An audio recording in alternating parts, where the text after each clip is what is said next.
have family that was in the military, but none of them ever tried or went into special operations. I wanted to be the first generations in my family and encourage people after me and my family to join special operations. In basic, my drill sergeants told me about RASP. Falling into AIT, when I had more privileges, I did more research into what RASP was. I volunteered as soon as I could. What piqued my interest in regiment was the culture of accountability. You have to consistently and constantly earn your spot in the regiment, from private to command sergeant major or battalion commander. My name is Private First Class Barr. I graduated RASP 1 month ago, and it all started in one place.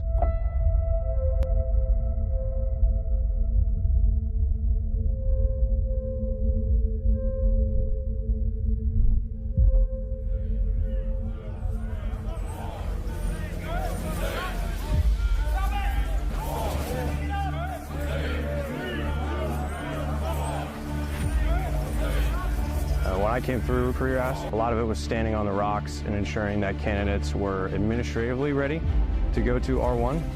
Now, it's become a much more comprehensive program. Utilizing the 6 weeks in between each individual R1 class up, we utilize that to evaluate and prepare candidates to attend and pass RASP 1.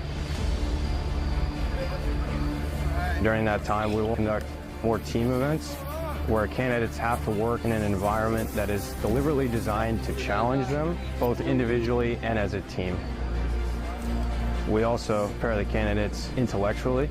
These will include land navigation classes, rucksack packing classes. All of the things we do here are to prepare candidates for what is about to be RASP 1, Phase 1.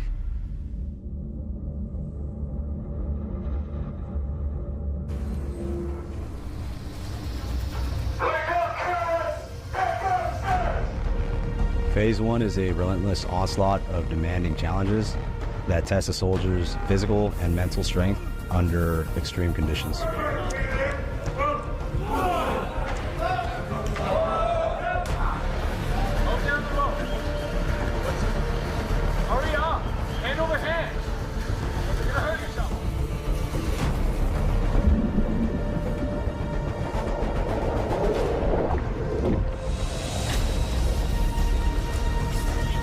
During RASP, we introduced them to SOC-P, the Special Operations Combatives Program. We know that every candidate has not been engaged in hand-to-hand combat, and SOC-P provides them with the tools necessary to be successful in a CQB environment.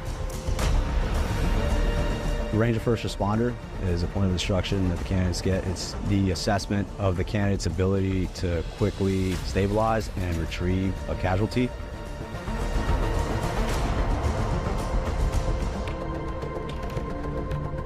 It is the last point of instruction leading up to the culminating event, which is their most challenging week within the course.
And for those that are remaining, they have one final task. If they complete it, they pass on to Phase 2.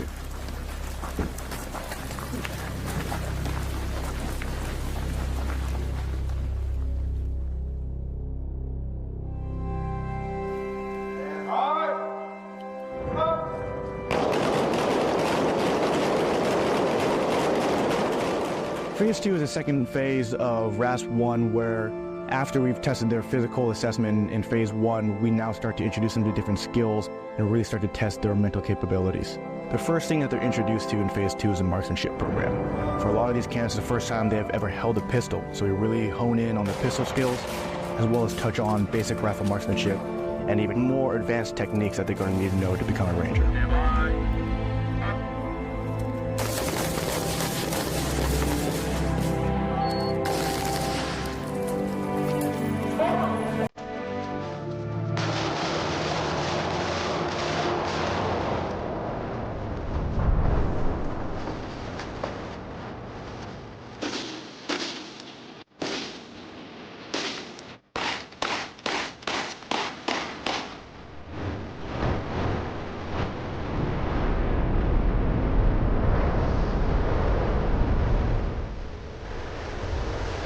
Also in Phase 2, we introduce them to a couple of skills that increases their lethality as well as mobility on the battlefield.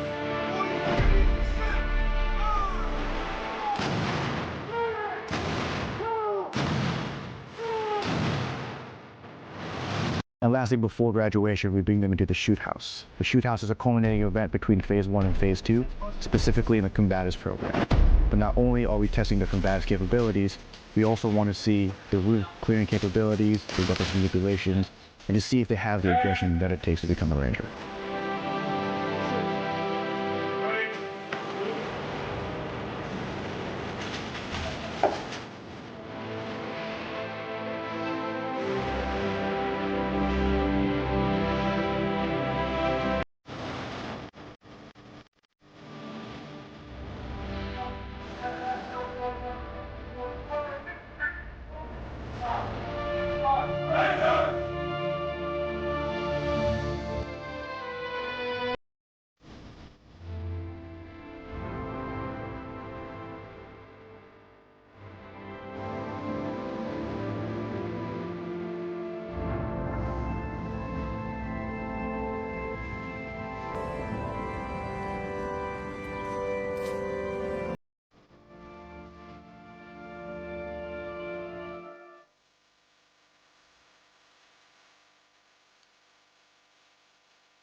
Attention!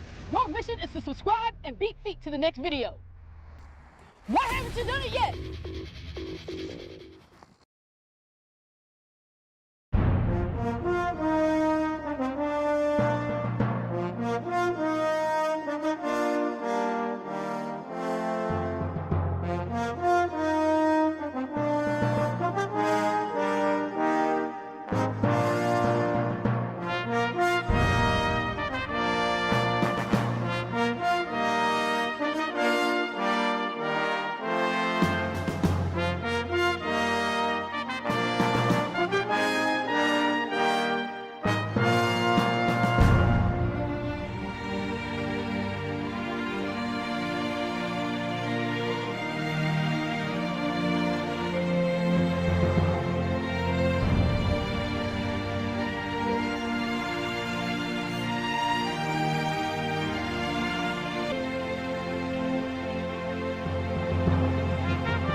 Attention!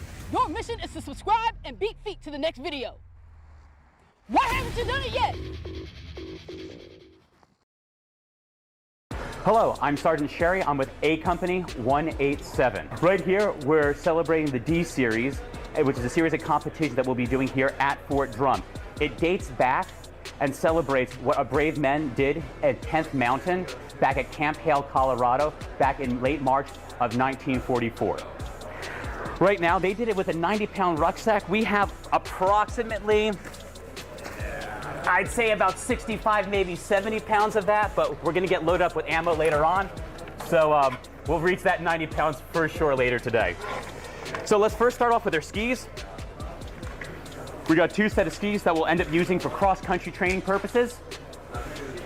There'll be a biathlon event later on where we'll ski up to each target and then shoot it with our M4s. That also comes equipped with 2 of our ski poles as well.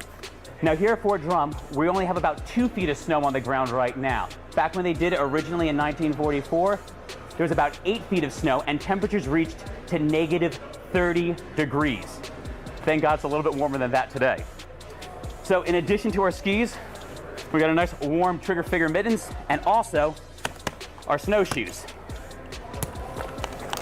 So we'll use these to pack down the snow and traverse all the terrain that we need to get through throughout the course of this D Series. Can't go anywhere without your water source, so we have our Camelback on top. And now we get into the nitty-gritty of it all.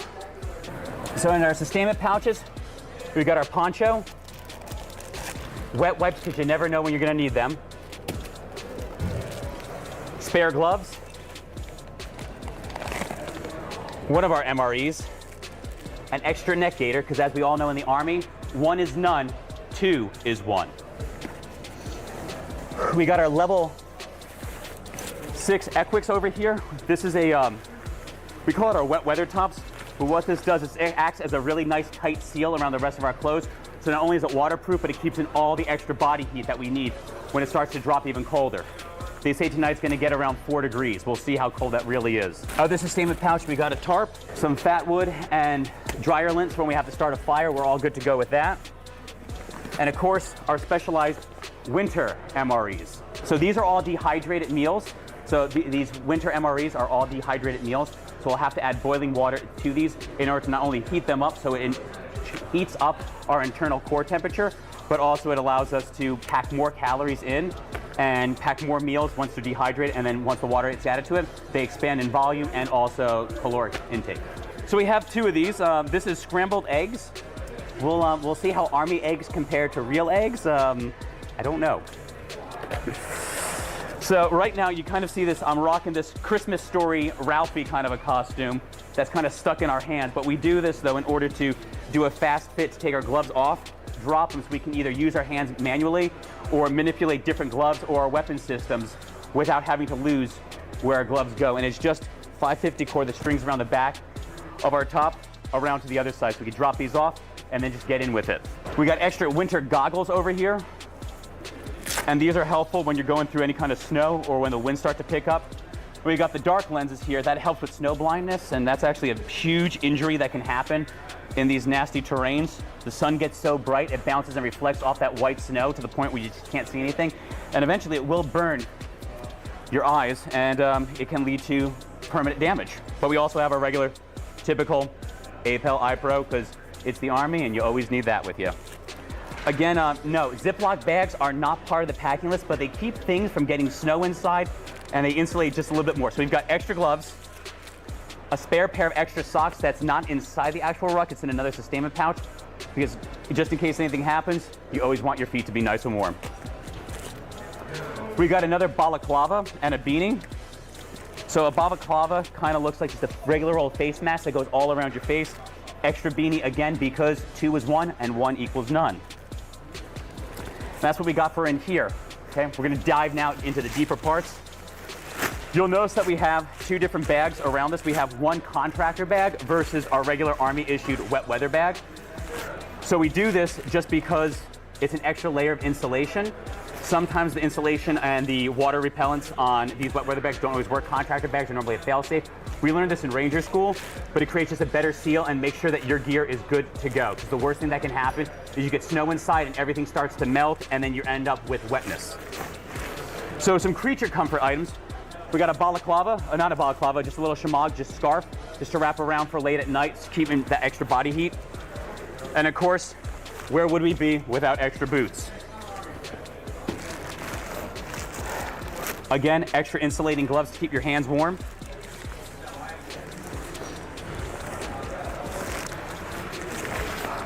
Toiletry kits, toothpaste because you really want clean teeth out there. Dental hygiene is incredibly important. That's just not a plug for our dentists on post. That's actually a plug because we're going to be sharing a 10-man tent, and 10 guys in that tent without brushing their teeth, you're going to want to brush your teeth.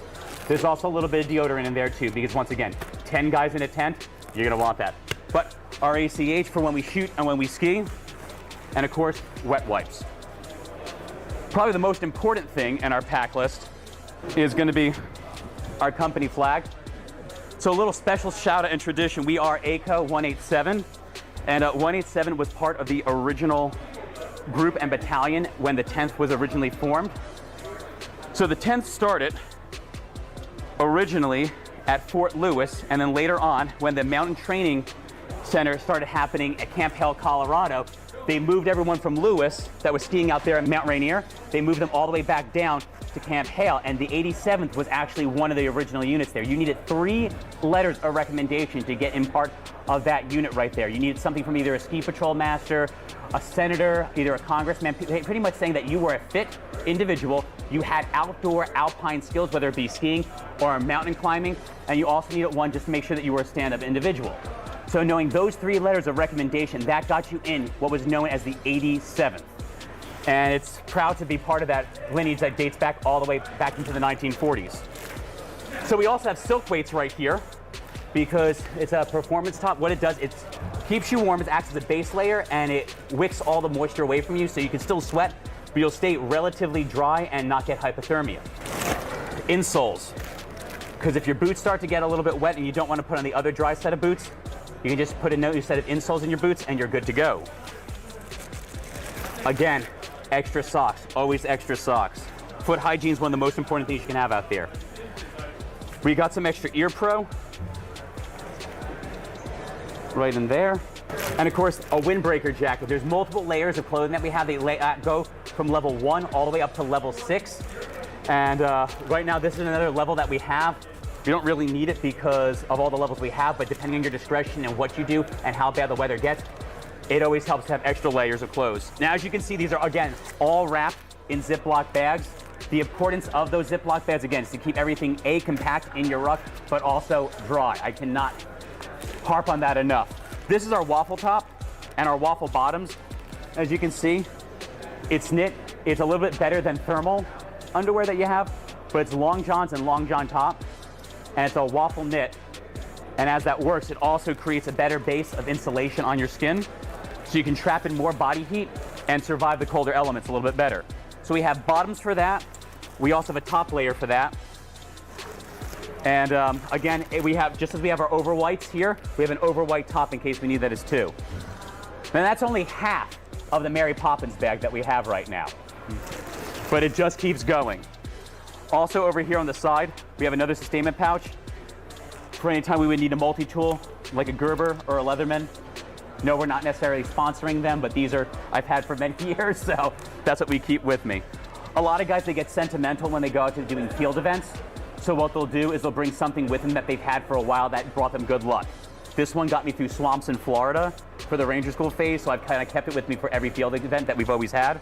So we'll keep other items on us like protractors for land nav. We'll also keep compasses on us as well.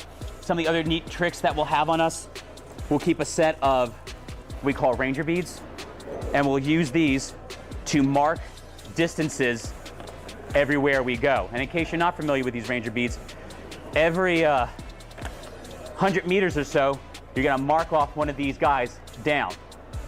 And that allows you to keep track of your distances. So finally, when you reach 1 full kilometer, you can slide down a top bead. And that just helps you keep track, especially when you're doing longer distances and you have to book it from one end all the way to the other.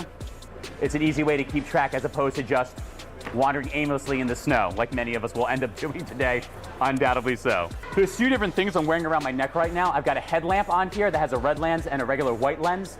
We keep it around our necks, some of us do, just so it's we don't have to reach in our bags later on, and we always know where it's at. Also, if we need to, we can easily slide it up to our heads if needs be.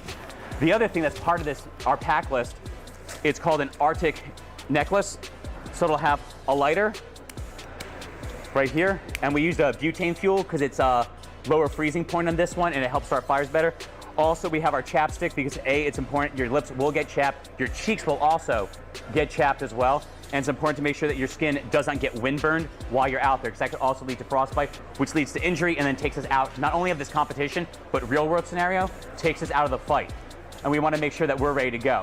Back in the 40s when they were doing the D series, the soldiers, after surviving weeks on end out there in the harsh elements of Colorado, they wondered how hard could combat be, being that they just survived over that amount of elements with the snow, with the ice, with all the simulations that they went through. They thought, how hard could going to Italy be if we could survive the D series? And they actually said after they attacked Riva Ridge and Mount Belvedere and took that, they realized that they wouldn't have been able to do that if it weren't for the D series. So we're happy to be part of this tradition, and we're happy to be part of this training because this will prepare us for other elements that will happen along our trail here. And we always pack a few other creature comfort items, whether it be some hot hands, those little thermal packs that we can wrap up, or we always bring a couple of extra treats. In the Army world, we call these lickies and chewies, but truthfully, when you get out in the middle of the woods and you're low on calories and you don't want to get into your MRE, sometimes a little protein cookie or protein bar goes a long way. Later today, one of our events is going to be actually boiling water out of a metal canteen cup. So good thing we cleaned these out beforehand. We'll boil water out of this. We'll use it to heat up our MREs, and then we'll have a nice little dessert later on. It's a lot different than how they did this back in the Pando Valley back in the 40s. So that's my ruck for the day, and for the rest of the 24 hours, I'm Sergeant Sherry with ACO 187 here at Fort Drum, and I'll see you at GoArmy.com.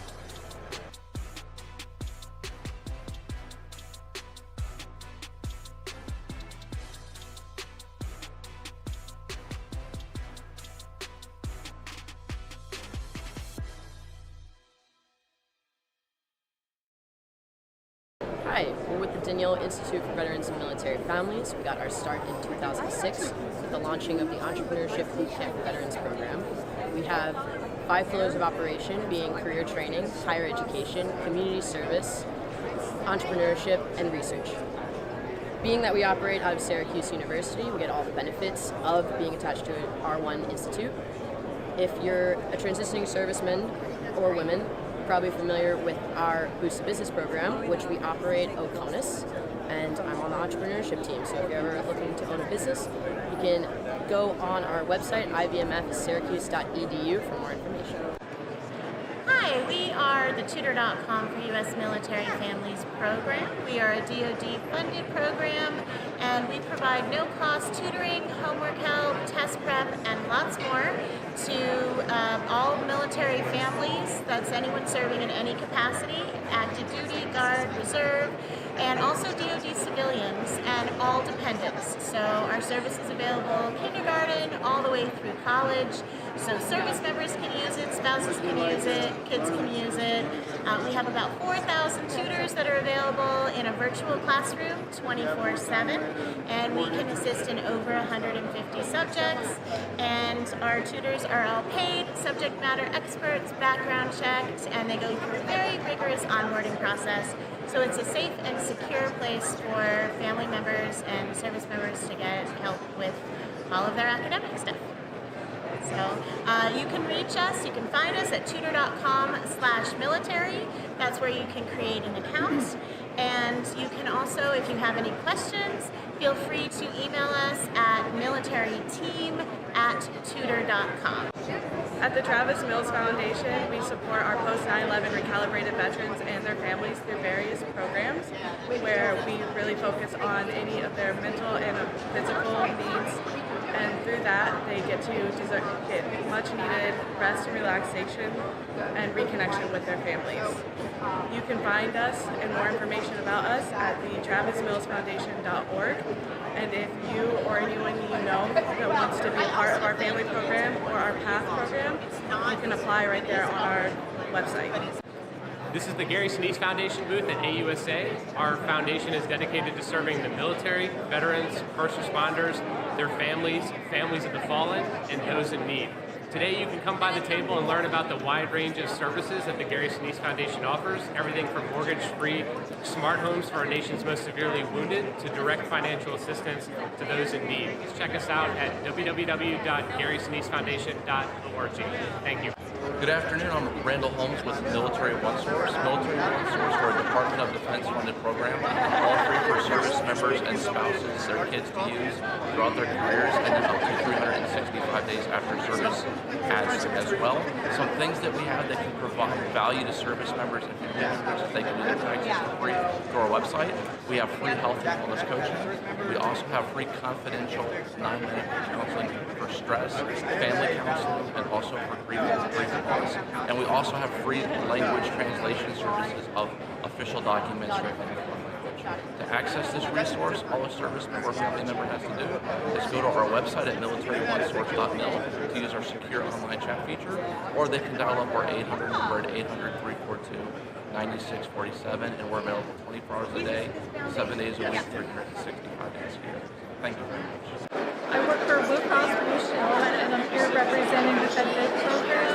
And our mission is to let as many uniformed service members know their families and retirees of their services, that they can get dental and vision. And you can go to our website at bluecrossblueshield.fvp.com. Hi, we are United Through Reading. We're a 35-year-old nonprofit organization that supports military and veteran families by keeping them connected through shared story time. We do that through a few different means. We ensure that our service members and veterans can be video recorded reading books to the kids in their lives, and then we make sure that recording in the book is sent home to the child for them to follow along. We do this on military installations, within military units, at our pop-up events, as well as on our app. Our app is available to any service member or veteran to use for absolutely no dollars. And for every recording they make on the app, they can receive a book sent to the child so the child can follow along. So it's a great way to build up their story time, their library, and stay connected. You can find us and all of our literacy resources at unitedthroughreading.org. Good morning. Richard Hayes. I'm the president of Vet Jobs and also on the board of Military Spouse Jobs. We exist to create an ecosystem to help military members, past and present, and their families find productive careers. We offer many services. We're worldwide. We've been around for 20 years. In July, we hit our 100,000th placement of veterans and family members in productive employment. And how we work is really quite simply. Come visit us at vetjobs.org or militaryspousejobs.org. You register. Within 40 hours, we'll contact you, and we'll ask you 3 simple questions to get started. What do you want to do? Where do you want to do it? Who do you want to do it for? And we'll work with you to help you think through that. And we'll upskill you, retrain you, reskill you, rebrand you, and then we'll go about finding you the career and the job you want, where you want. So that's what we've been doing for 20 years, and look forward to having you come see our website and come leverage the great services. And best of all, we do not charge anybody for our services, not the employers, nor the candidates, spouses, military members. How do we do that? Through the great foundations and corporations that find our mission compelling and love the effectiveness of what we do. I'm Becky Porter from the Military Child Education Coalition, MSEC. MSEC's an organization that has been around for 26 years, helping military-connected students transition from one school to another as they move around the world. One of the programs that we have at MSEC is our Military Student Consultant. That's a call line that anybody can access from anywhere in the world when they have an educated-related issue that they need assistance with. We can connect you to a school liaison officer, to a school that your child is going to go to, or just help a parent figure out how to help their child. If you want to get in touch with the Military Student Consultant or with anyone at MSEC, our website is militarychild.org. Good morning. I am Donna Green with the American Red Cross, and our mission is to prevent and alleviate human suffering in the face of emergencies by mobilizing the power of volunteers and the generosity of donors. One of the resources that we have for our military, active duty, veterans, and families are resources in partnership with aid societies in helping service members come home from an emergency due to an illness or death of a family member. We also provide resources in the form of giving agencies that can help veterans with financial assistance for bills and housing issues. You can reach us through redcross.org, and everything that is provided is on that face page. We are Telemind, a military community health resource for the entire military community, spouses, veterans, active duty, etc. We utilize both TRICARE and VA benefits, along outside insurance companies as well. Please contact me with any questions or comments at Meredith Seiler at MESIELLER@telemind.com. Thanks so much. So Armed Services YMCA is an organization that supports junior enlisted military members and families from each of the branches of the Armed Services, including the Coast Guard. And we are located in 13 different spots across the country around major military installations, including 7 Army installations right now.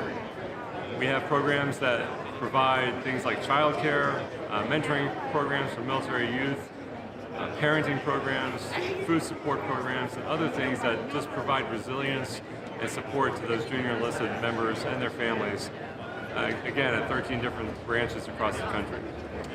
We have other resources that we like to target in each individual branch based on the needs there. And if you want to learn more about Armed Services YMCA, you can always go to www.asymca.org. Hi, my name is Casey McGowan with the Military Spouse Employment Partnership. We are an employment partnership that aims to connect organizations that wish to recruit, hire, promote, and retain military spouse talent with career-ready military spouses. Since our organization's inception in 2011, we have over 850 partner organizations and nonprofit organizations that work with us. And to date, we've hired over 340,000 military spouses. To learn more about our resources, you can go to msevjobs.militaryonesource.mil, or you can learn about us with the broader SECO program, the Spouse Education and Career Opportunities. Thank you. Hi, I'm Vicki Johnson with Operation Gratitude. We're a national nonprofit that provides care packages to our military and first responders. We started 21 years ago. We packed over 4 million care packages supporting those who serve our country. We have programs supporting deployed troops, our veterans, our wounded heroes and caregivers. We also have a program for our military children. We have battalion buddies that we send to the children whose moms and dads are deployed. We have a military spouse program. We do all of that through bringing volunteers together across the country who help us write letters to go in the care packages, make the paracord bracelets, and actually assemble and distribute those care packages. To learn more, go to operationgratitude.com. We are a Strategy Assistance Program for Survivors, also known as TAPS. So we comfort and help military families who lost a loved one regardless of their avenue of death. We provide all kinds of resources, whether it's casework, helping you navigate the VA, whether it's financial assistance that you may need, also a peer-to-peer network. So we help people from peer-to-peer aspect. We provide all kinds of resources and assistance that you may need whenever possible, whether it's helping you through the grieving process, whether it's sending you to seminars all across the United States. And you can find us at taps.org, or you can call our 1-800 number. Hello, I'm Mike Schlitz. I'm an ambassador for the Robert Irvine Foundation. We're here at AUSA supporting our community. Robert Irvine is a chef who served in the Royal Navy, who got his American citizenship, and understands the service and commitment to giving back. And he does that by community engagement, serving heroes meals through breaking bread, bringing unit members back together with Reuniting the Brave, and our new initiative, Facing the Fight with Suicide Prevention. We also provide mobility devices. If you'd like to learn more about the Robert Irvine Foundation, please visit us at therobertirvinefoundation.org to learn more about what we're doing to support our veterans, first responders, their families, and our families of the fallen. Hi there, I'm with Hiring Our Heroes. Our mission is to connect the military community with employers and meaningful employment opportunities. as well as diversifying the workforce. You can find us at hiringourheroes.org or on most socials at hiringourheroes. Good morning, I'm Tom Landemeyer, President and CEO of Homes for Our Troops. We're a national nonprofit in Taunton, Massachusetts, but our reach is all across the country. Our mission is to build specially adapted custom homes across the country and then donate them to the most severely injured post-9/11 veterans to enable them to rebuild their lives. We began in 2004 and just recently donated our 400th home down in Texas, and we built in 45 states. To find out whether or not we're building in your area or to how you can help Homes for Our Troops and our mission, please look us up on our website at hfotusa.org. Hello everyone, my name is Devin McTavish on behalf of the USO. Thank you for watching this and listening to this. This is Carla Garcia, part of our Global Council Relations team. And we here at the USO, our mission is to enhance the well-being of service members and their families. And we do that through a number of different programs where we actually go out and support them where they are. So wherever service members go, that's where we go, including 250 locations worldwide. Now, when it comes to families, we obviously need to make sure that they are taken care of while their spouses are serving abroad. And we do that through a number of different programs, including one of my favorite, a reading program. Yes, and the USO Canine program is brand new, and that supports our service members around the globe with therapy dogs and working with our community partners. We also have our USO centers, which are the foundation of what we provide as well, where service members and their families can expect to enjoy a snack, terrific Wi-Fi, games, comfortable seats and chairs, and a place where they can call home. It's a little respite from the stresses of daily life. So appreciate you listening to this, and thank you for all the support the DoD and everyone else provides at USO. And for more information, uso.org. My name is Delonte Green, Regional Director of Military Relations with the Barry Robinson Center. The Barry Robinson Center is a nonprofit mental and behavioral health residential treatment facility that exclusively serves military-connected adolescents ages 11 to 17. We're located down in Norfolk, Virginia. However, we work with military kiddos from all over the country. We work with 48 different states and 7 different countries. While residents are with us, they will receive individual therapy, group therapy, as well as 5.5 hours of school while with us. If you want to learn a little bit more about our program, you can always go to www.barryrobinson.org. Hello, this is the Army Fisher House program. For the Army, we have 17 houses at 11 locations around the world. Fisher Houses are military comfort homes, and anywhere we have a really big military hospital, we'll have a Fisher House to support the family while their loved one is recovering. The mission of the Fisher House is to provide comfort and caring support to military families around the world. We're so thankful to also have Jenny Hall from the Fisher House Foundation here, and they're on their way to building the 100th house to celebrate and support all military families and VAs around the world. As Kate said, we're on the road to 100 houses and continuing to grow beyond that. In addition to Fisher Houses, we also offer some additional programs called Hero Miles, Hotels for Heroes, Scholarships for Military Children, and the Fisher Service Award, which is a grant program. So lots of exciting things happening at the Fisher House. And the website that you can reach out to us is fisherhouse.org. Hello, I'm here to tell you about Club Beyond. And Club Beyond has been walking with the teenage children of active duty military families since 1980. And Club Beyond is where the military teens belong. Our mission statement is to celebrate life with military teens, to introduce them to the life giver, and to help them be more like him. Our organization is present on 41 different military installations. 31 of those are Army installations. The rest are Air Force, Navy, and Marine Corps installations. And the resources we provide are weekly activities for military teams, summer camps, and at Joint Base Lewis McChord and Fort Cavazos, we offer military family camps each summer where military families can go to a week of summer camp at a very reduced price. And our contact information is www.clubbeyond.org, and all of our social media information and other resources are located on that website. Thank you.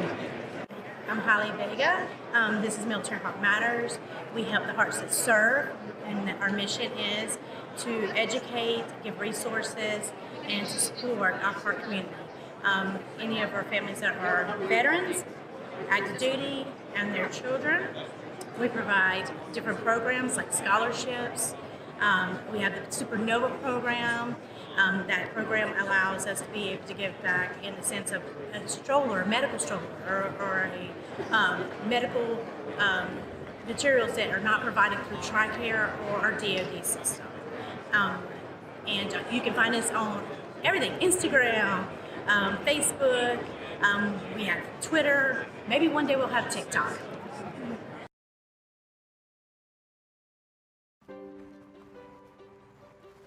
Soldiers, thanks for watching. If you like this video, continue to watch us and click subscribe. Here at the Future Soldier Prep course, it has been great having a second chance in the Army. Joining the Army, I mean, it's been my dream since I've been a little kid. Actually witnessing it is like one of the best things you can ever ask for. Welcome to the Future Soldier Prep course. This is the academic skills program. Let's take a look around. So initially when we pick up the trainees downstairs, when we get them on Friday, we do kind of the structured and discipline pickup. Saturday morning we do a Dante's pre-assessment, which kind of lets them know their areas of weaknesses. It also builds them kind of a curriculum to study for the 3 weeks they're here. Then they'll do a pre-test 1 the next Saturday, and then the final pre-test. But we have a pretty good baseline of where we kind of guess they'll score. So this is one of our first classrooms here, and then you can kind of see how the instructors, they take different approaches, but we cover the same material. So we have civilian instructors that teach. When I came in the Army, those Cat 4s, the people that didn't pass, they never got the opportunity for this. So I think one of the things that people don't realize, especially across the Army, because of just the fact that these kids' scores don't necessarily dictate their ability to learn, I think providing them structure, safety, and then your basic human needs, right? Food, shelter, security. You'll see a lot of these trainees, we're getting some in the 80th percentile, the 90th percentile. So these trainees, they're basically on their study day, so they go through and kind of touch up on the things that they want before test day tomorrow. So it's individual and group study, it just depends on what they want to do. Some have their tablets, their workbooks, whatever they want to use to kind of just work on those few final details before they go in there. When somebody needs help, the class really, they come together, work on the board. If it's on the board, we need to write it on our paper. So like when we're in class, we work together. When we're in the bays, we work together. And when we don't understand something and we know somebody else that understands it, we go ask them and stuff like that. I just felt like it was a good opportunity for me to get my distractions out the way and just focus on the test. Tomorrow when I pass this ASVAB, I'm gonna feel real excited. It's gonna be a lot of relief. It's gonna be a lot of everything that I work for, everything that I really put in for it. I'm gonna take that into basic training. I'm gonna keep going with it. So I'll tell you a secret from what I've learned, and I'll tell a lot of you guys this tomorrow. The people that go in there that smoke this thing in an hour and 20 minutes and come back out traditionally do not pass, okay? The ones that take their time, you have plenty of time to pass the test, right? But you need to take your time and be sure what you're gonna answer. If we pass, we pick our jobs. Yes. How likely am I to get a leave or dog handler? It depends on your line scores and what's available. I've seen both. Both of them I've seen happen here. So it is totally likely. It just depends on your line scores and availability. So what'll happen, you guys will test tomorrow. We're gonna march back. You'll eat lunch. I will give you guys your test results, and then we immediately walk over to start renegotiation.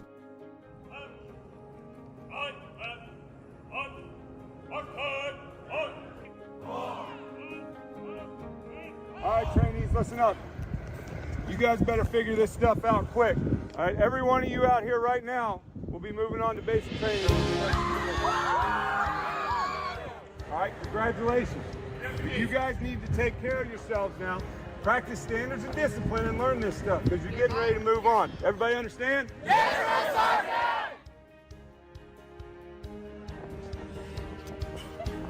and we just found out that we passed the ASVAB. I'm feeling good, I'm feeling excited. I'm ready to move on. Life is all about steps. You have to crawl before you can walk. I had a couple tears of joy, but it was exciting. It was like, I feel like I could do anything at the moment. Like so much joy, so much excitement is going through my body.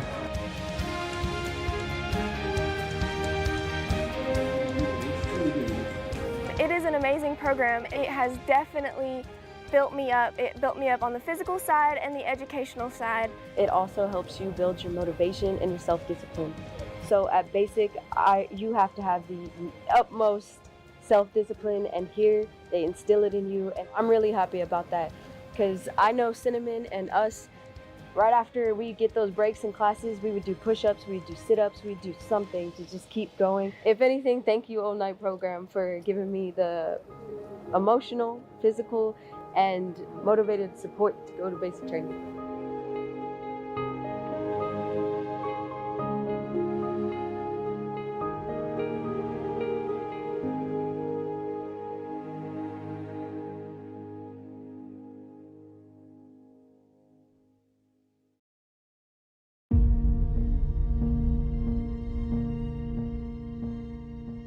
Welcome to the one and the only United States Army Drill Sergeant Academy. Throughout the next 9 weeks, your drill sergeant leaders will coach, teach, train, and mentor you on every aspect to become a drill sergeant in the United States Army by teaching the core tenets of basic combat training consisting of physical readiness training,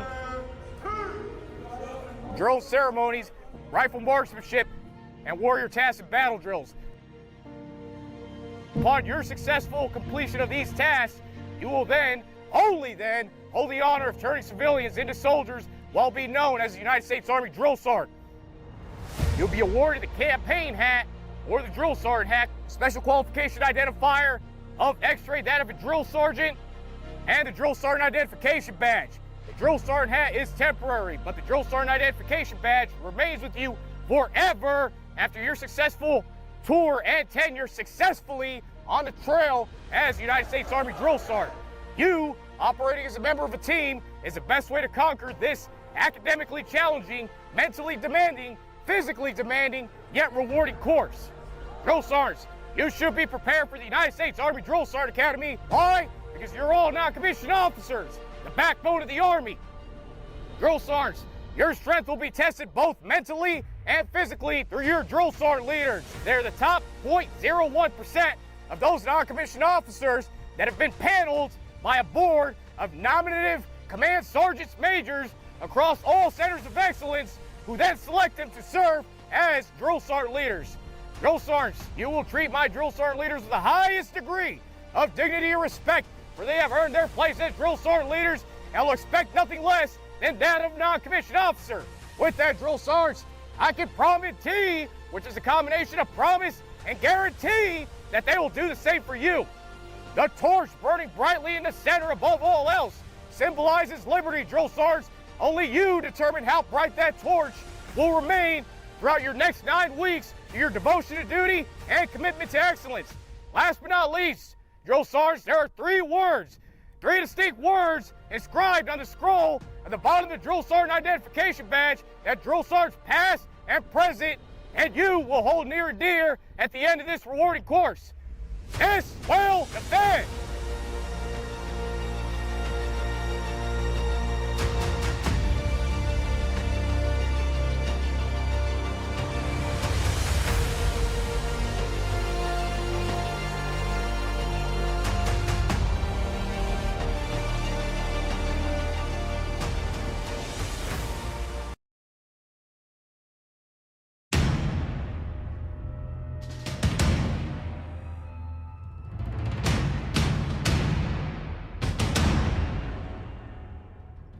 So, you're considering your options for the future and thinking about the Army, but you want to know what's in it for me. Well, in this Army 101, we will tell you exactly what benefits every soldier receives when they enlist or commission. Joining the Army is unlike any other option because there are benefits soldiers receive that you won't find anywhere else. There are many benefits that both soldiers and veterans receive, so we'll only mention some of the most common in this video. It's a common myth that the Army benefits and pay are not competitive with the civilian sector. First, let's look at pay. A career as a soldier is one of the most stable career choices someone can make. All soldiers receive a guaranteed paycheck twice a month based on their rank and the number of years they've been in service. As you progress in rank and time in service, the more money you will earn. This pay can also increase annually through congressional pay raises. In addition to base pay, soldiers also receive tax-free allowances for housing and food. Depending on your job or specialization, you may receive special pay in addition to your base salary. There are even several types of pay for hardship, hazardous duty, and special qualifications. Next, let's talk bonuses. Selective jobs can offer enlistment bonuses as soon as you first sign up or give a bonus if you decide to re-enlist. These amounts will vary depending on the critical need for the job at the time. Soldiers receive 30 days of vacation with pay per year. They also don't work on federal holidays under normal conditions. If a soldier has earned more than 60 days of paid leave, they must use the excess days or lose them by the end of the fiscal year. Whether it's a short or long trip, you can go on vacation and fully enjoy your time off while still receiving your salary and other allowances that are due to you. If you're a new parent, the Army also provides 12 weeks of paternal leave. This applies to new birth parents, non-birth parents, adoptive parents, and eligible foster parents. New mothers also receive up to 6 weeks of convalescent leave to recover from childbirth. Going into the Army does not deprive you of the chance for a college education. The Army can help pay for college or pay off college loans. The Tuition Assistance Program provides up to $4,000 a year. This can be up to 16 credit hours per year with a cap of $250 per credit hour towards college tuition. This is available to soldiers on active duty after completing AIT and becoming MOS qualified. The Army also has the Post 9/11 GI Bill and Montgomery GI Bill.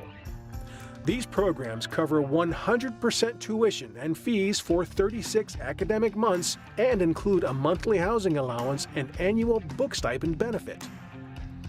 These bills can pay for college, technical training, job certification, on-the-job and apprenticeship training, special licensing programs, and more. You also have the option to transfer your GI Bill to your family members. Finally, the Loan Repayment Program, which caps at $65,000, and the Student Loan Repayment Program, which caps at $50,000, are two additional educational benefits available to soldiers and can be enlistment incentive for recruits. The Federal Student Loan Forgiveness Program is a benefit that eliminates up to $65,000 in existing student loan debt. The Army generally provides room and board to new soldiers in the form of on-post barracks and dining facilities, all at no charge to the soldiers. Army housing varies and is generally provided based on rank, location, and family situation. Soldiers and their families live in well-designed and modern on-base housing communities that emulate what civilian communities offer, including schools, church facilities, gyms, libraries, banks, commissaries, theaters, restaurants, shopping, and many other community services. When it's time to move, the Army pays for that too. Whether moving across the country or the world, the Army will pack up and ship your home goods and vehicles at no cost to the soldier. For soldiers who want to buy their home, the VA Home Loan Program offers competitive interest rates and allows reduced to zero down payments for soldiers and veterans. The Army provides soldiers the best health care possible by providing hospitals, clinics, and dental services for active duty personnel and their families on or near most Army installations. For soldiers not near an Army hospital, rest easy knowing that you are fully covered with TRICARE Prime.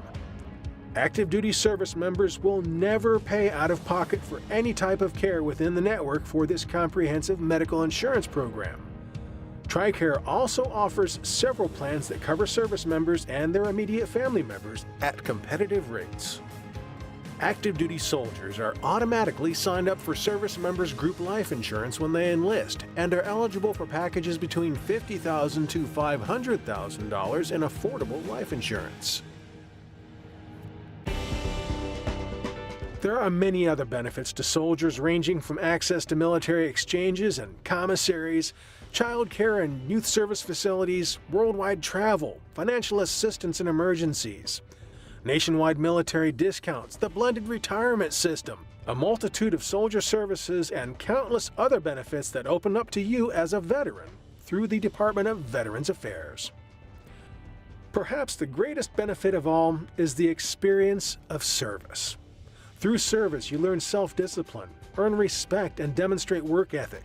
The experience, training, and leadership skills you earn in the Army are exactly what employers seek, but that's just an additional benefit. A feeling of patriotism, sense of duty, honor, selfless service, and purpose that can be gained only through the Army are some of the sentiments that veterans and soldiers share. All this, plus leadership skills, doing work that matters, camaraderie, and accomplishments are just some of the intangibles that are perhaps the most rewarding benefit of all. So now you know what's in it for you. What are you waiting for? Visit GoArmy.com and start your journey today.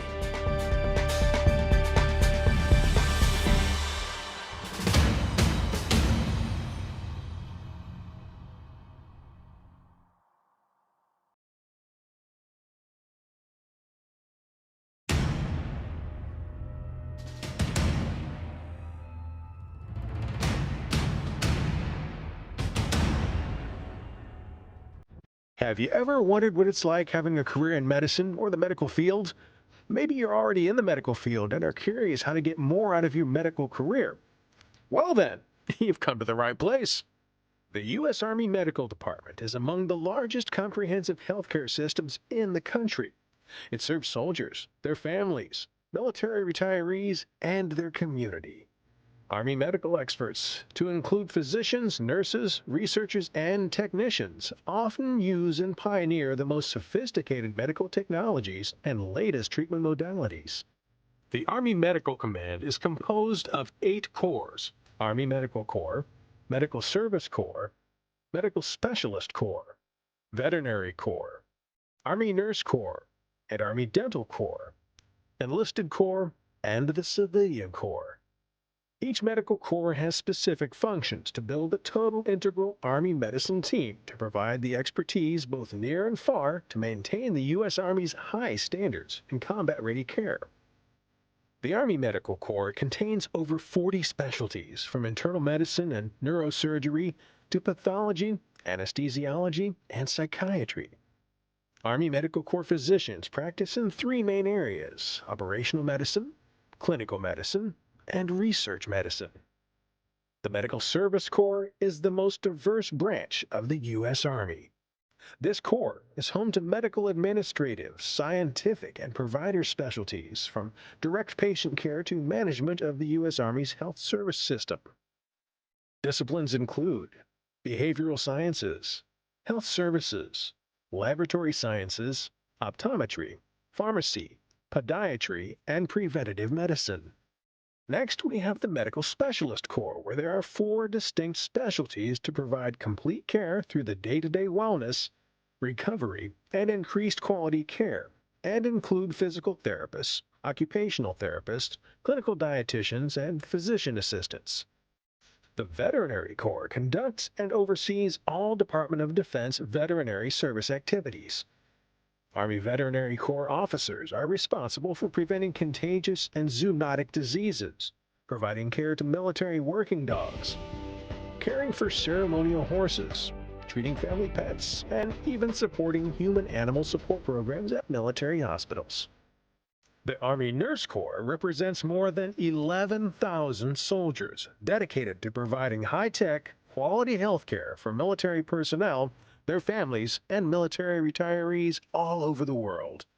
They support humanitarian missions and respond to natural disasters, experiences unmatched as a civilian nurse. The Army Nurse Corps has 12 different specialties, providing continuous medicine to our families, soldiers, and retirees from the emergency room to the operating room, through critical care, and across the hospital. The Army Dental Corps teaches more residents than any other institution in the country. It maintains modern dental facilities both in the U.S. and abroad. The Army Specialty Residency programs produce graduates regularly scoring in the top 95th percentile.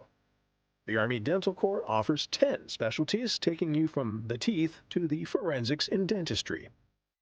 The Army Medicine's Enlisted Corps is made up of 21 specialties.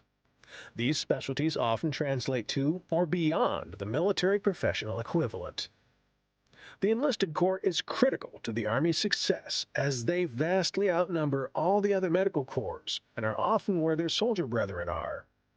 They are medical professionals who provide wellness care, pre-hospital care, and care all the way through recovery.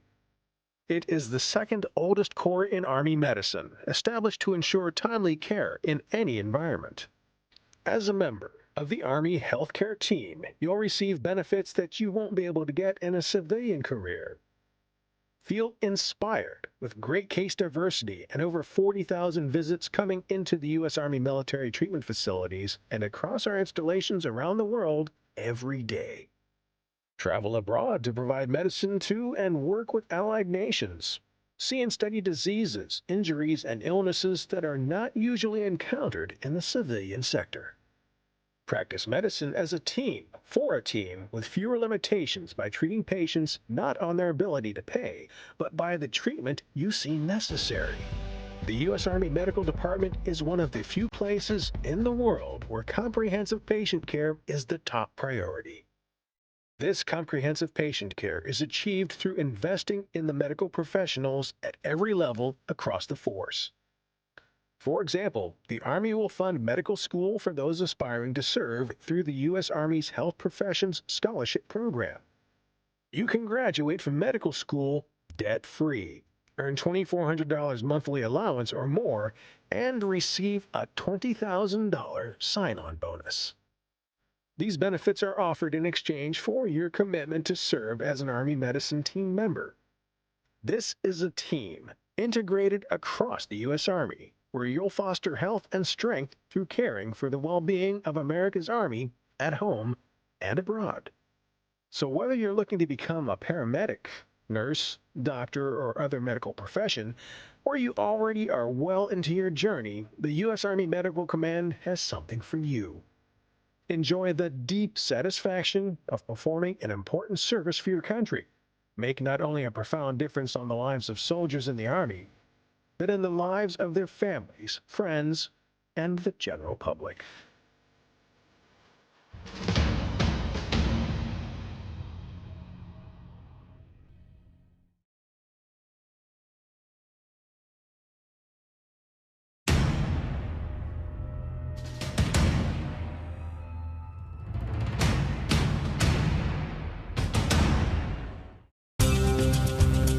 Welcome to U.S. Army Ranks Part 3. We're talking about officer ranks. Commissioned officers are the managers, problem solvers, key influencers, and planners who lead enlisted soldiers in all situations. They plan missions, give orders, and assign soldiers tasks. There are 12 officer ranks. Let's take a look. Company grade officers hold the most junior roles among commissioned officers in the U.S. Army. They handle troops ranging from platoon to company level. Second Lieutenant, 01. Second Lieutenants are the most junior rank for commissioned officers. While they're often considered entry level, they lead a platoon of 16 to 44 soldiers, and a platoon sergeant as the second in command. First Lieutenant, 02. They've been in the service for 18 to 24 months. On top of leading specialized weapons platoons, they head indirect fire computation centers. They are often selected to be executive officer of a company-sized unit. Captain, 03.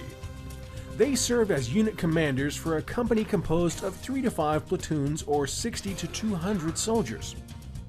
They work with principal NCOs leading skills instruction at Army combat training centers. Captains are also often chosen as staff officers of a battalion.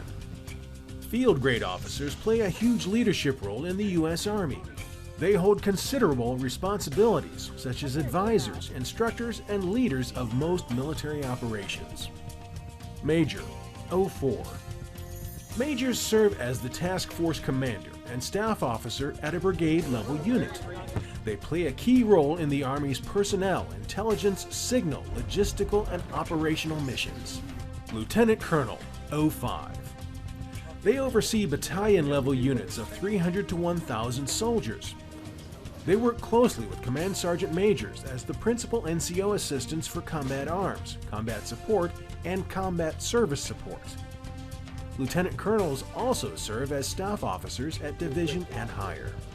Colonel, 06. They are responsible for brigade-level operations composed of 3 or more battalions or 1,500 to 3,200 soldiers. Colonels serve as staff officers at corps and higher. Colonels have a unique rank insignia reflecting an eagle. Coming up, we have general officers. They have the most military powers in the U.S. Army. They operate on a star rank structure. The higher the number of stars, the higher the rank. Brigadier General, 07. Brigadier Generals serve as deputy commanders of a Major General. Together, they oversee division-level units. Brigadier Generals are responsible for planning and coordinating personnel in a division. Major General, 08. They have a 2-star rank insignia, showing their lead command at division-level units of 10,000 to 16,000 soldiers. They perform tactical operations for sustained battles and engagements of the U.S. Army. Lieutenant General, 09. Lieutenant Generals lead one of the biggest units in the U.S. Army. They lead corps comprising 2 to 5 divisions or 20,000 to 40,000 soldiers. Lieutenant Generals are responsible for command, control, and logistical support, often assisted by a Command Sergeant Major. General, 010. Generals have the most seniority among general commissioned officers. With over 30 years in service, they command Field Army, Army Group, and Army Region composed of up to 1 million personnel. Then we have the General of the Army, which is reserved only during wartime. They serve as the commanding officer to create, implement, and order strategies for other lower-ranked soldiers. The last officers to hold this rank served during and immediately following World War II. Finally, we have General of the Armies, also referred to as a 6-star general and is the highest rank in the U.S. Army. There is no official insignia for this rank. The rank has been conferred only 3 times. John J. Pershing was the first person to be given the rank in 1919. The rank was created for him following his distinguished service in World War I. In 1976, George Washington was posthumously promoted to this rank as part of the U.S. bicentennial celebrations. And most recently, Ulysses S. Grant was posthumously promoted in 2022. Regardless of rank, every soldier has a significant role in the total Army mission. If you're interested in learning more about Army ranks, visit army.mil/ranks. Don't forget to stay tuned to our channel for more Army 101 content coming your way.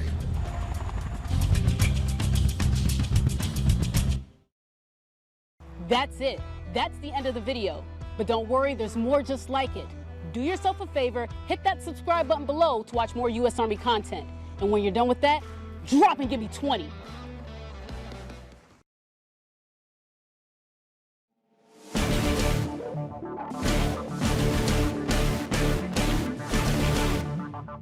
Managing finances can be hard.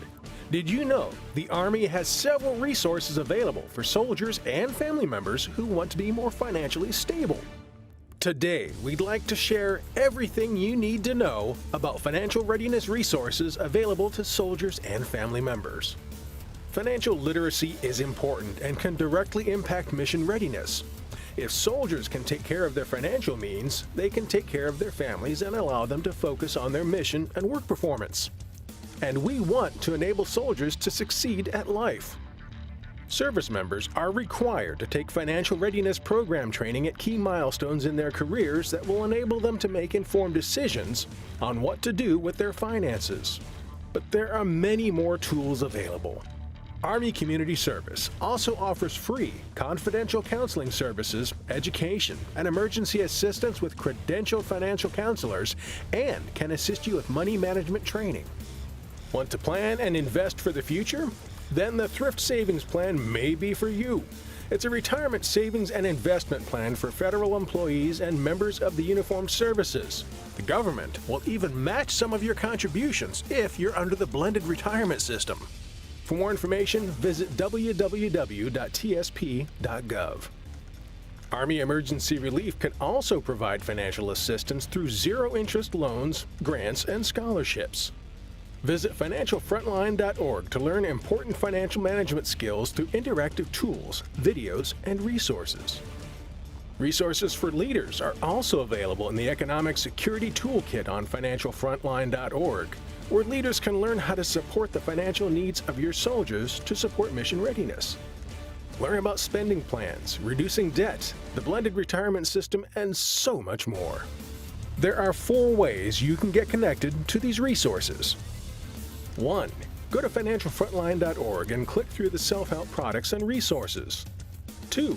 Call Military One Source at 1-800-342-9647 for more information or immediate assistance with financial matters. 3. Visit your local Army Community Service Center and see a financial counselor. And 4. If you're not near an installation, know this.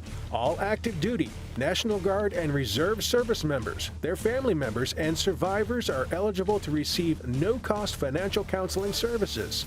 You are welcome to work with any PFC, regardless of the service branch affiliation listed.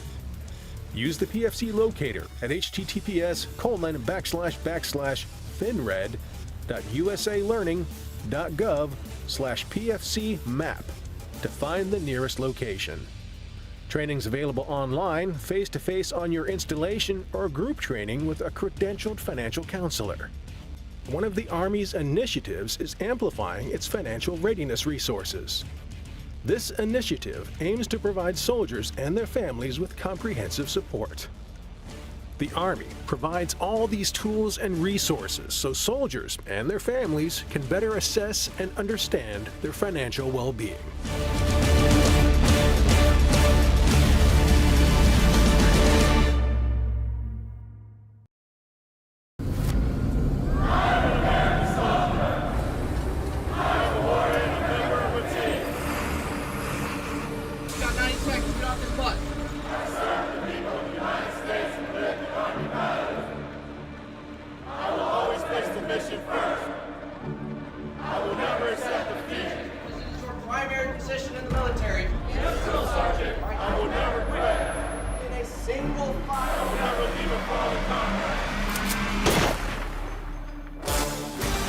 There's no prouder tradition than serving in the United States Army. And basic combat training is your first step to becoming a respected member in the profession of arms. Soldier training is demanding, both physically and mentally. But in the end, you'll feel a sense of accomplishment that you'll carry for the rest of your life.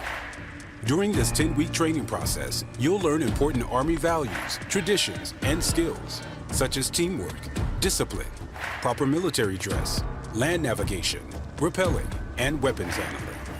The Army has 4 basic combat training locations, including Fort Moore, Georgia, Fort Jackson, South Carolina, Fort Leonard Wood, Missouri, and Fort Sill, Oklahoma.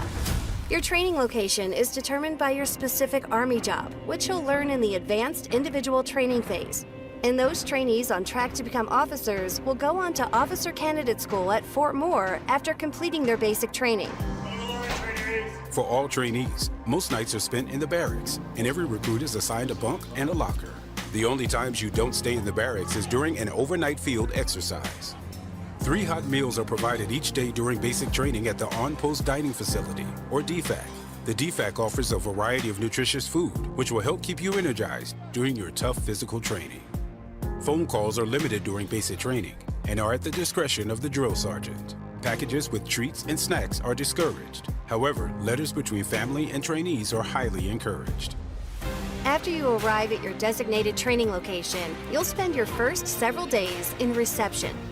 Here you'll fill out paperwork to start getting paid, receive physical exams and immunizations, get a haircut if you're male, and you'll be issued your Army uniform and other personal items. Once you complete reception, you'll move to your training company and meet the drill sergeants who will train and mentor you until graduation. Your first week in the training company is called Yellow Phase. During this phase, you are introduced to military customs and courtesies, discipline, the Army ethic, values, Army history, physical readiness training, and performance optimization. As a drill sergeant, I'm here to coach, teach, and mentor. I teach trainees the basics, whether it be shooting, moving, communicating, they learn the basics. I feel as though I'm kind of taking a child and molding them into something that they join the Army to be. And usually that's to better themselves. They coming into the Army to discipline themselves as well, to learn a new career path, something of that sort. So it's my job to show them a new way of life. After recruits complete Yellow Phase, they enter their next phase of training, called Red Phase, which lasts about 3 weeks. Here, you'll learn the fundamentals and traditions of being a professional soldier, including the warrior ethos and the soldier's creed. This phase includes daily physical training and other physical tasks, such as the confidence course, team development course, rappel tower, and MBC chamber. This is where you start your fitness transformation. The Army Combat Fitness Test is administered, so you will see how you do on your first PT test. This will consist of a deadlift, standing power throw, push-ups, a sprint drag carry, the plank, and a 2-mile run. And you'll learn basic soldier tasks like how to pack and load your rucksack and clean your issued weapon. The hardest part of Red Phase for me was definitely adjusting living with about 40 people in a bay, ranging from ages 18 to almost 40, and different cultures and backgrounds and ethnicities. Learning to work together as a team, it can definitely be one of the biggest challenges in Red Phase. After Red Phase, you'll enter White Phase. This phase lasts about 2 weeks and increases the level of fitness training and your soldiering skills, including how to set a perimeter, hand-to-hand combat drills, basic rifle marksmanship, first aid, and land navigation. It's through training such as this that you start to come together as a team and practice the leadership, resiliency, and teamwork skills you're learning at the same time you're gaining a new confidence. You don't have to be the strongest or the fastest. You just have to be mentally ready, and you have to push yourself through and be your own support. Every day you're gonna have to give it everything you got. This isn't an easy thing to do. It's a choice to leave your job, leave your family. But ultimately, I think just paving the way for the future is important, and showing your family that you can do whatever you set your mind to if you're really willing to put in the work. It's all mental, and you have to constantly tell yourself like you will get through it and you will complete basic training, because that's what's going to keep you at the end of the day. The last phase, Blue Phase, is about 3 weeks long and completes your transformation from civilian to soldier. During this phase, you'll learn advanced marksmanship, the proper way to throw grenades, and maneuvering techniques. You're trained to engage targets and learn how to operate and move as a small team. The end of Blue Phase culminates in a nighttime infiltration exercise.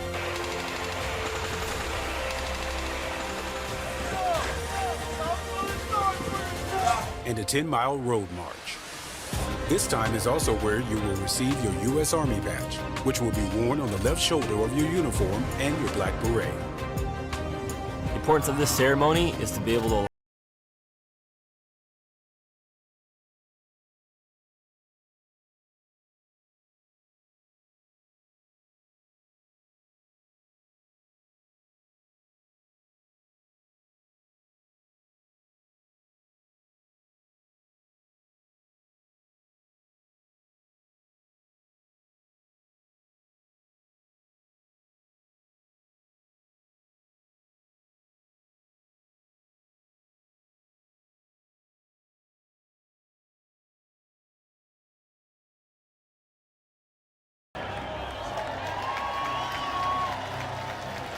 where you'll take your final PT test for graduation.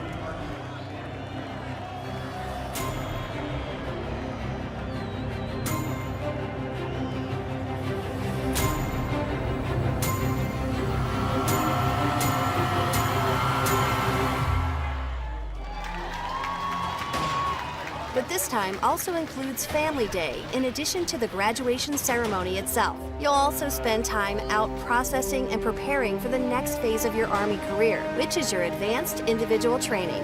I've learned that I always have to put the team first no matter what, and that selfless service is the most important thing a soldier can do. It's a great learning experience.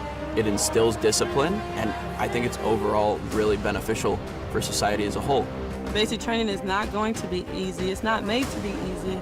The drill sergeants are going to be hard on you. That's our job. That's what we're supposed to do. Do not take it personal. Take it as a learning experience and constantly tell yourself that you can do it and you will do it. There's no denying that basic combat training is tough, but you'll find that becoming a valued member of the world's greatest army is one of your life's major accomplishments, and the skills you learn will be ones you use for the rest of your life. It's also your first step in a career as a soldier. Learning tough physical and mental skills, as well as nurturing your leadership abilities, will create limitless opportunities as you move forward in Army training. Join us and discover untapped possibilities.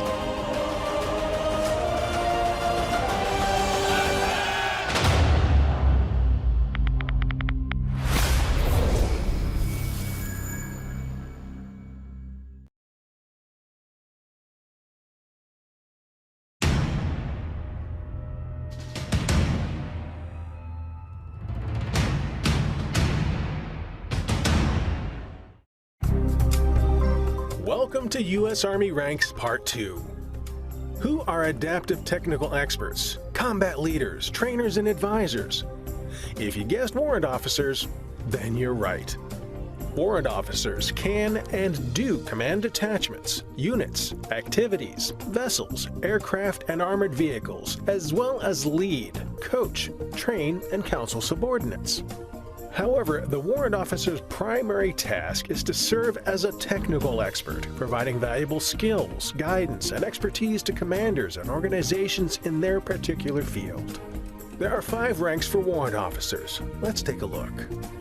Warrant Officer 1, WO1, is the base-level rank technical expert in their field and is appointed by warrant from the Secretary of the Army. They primarily support their teams through battalion-level operations. Chief Warrant Officer 2, CW2, is an intermediate-level role that serves as a technical and tactical expert who performs increased duties and responsibilities at the detachment through battalion levels. Chief Warrant Officer 3, CW3, is an advanced-level expert who has honed their technical and tactical expertise. They provide direction, guidance, resources, assistance, and supervision necessary for subordinates to perform their duties. They serve up to the brigade level. Chief Warrant Officer 4, CW4, is a senior-level expert in their chosen field. They serve at the brigade level and higher. They typically have special mentorship responsibilities for other warrant officers and provide essential advice to commanders on warrant officer issues. Chief Warrant Officer 5, CW5, supports higher-level operations up to the command level. They provide technical and tactical expertise as well as leadership and mentoring at a master level. Chief Warrant Officer of the Army.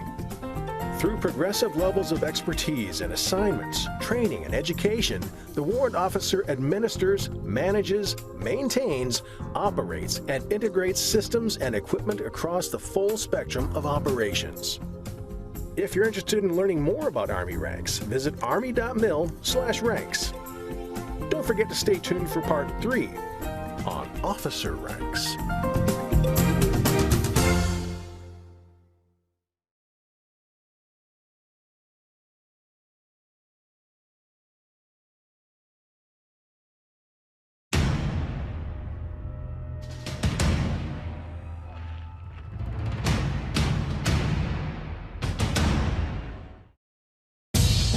Ranks.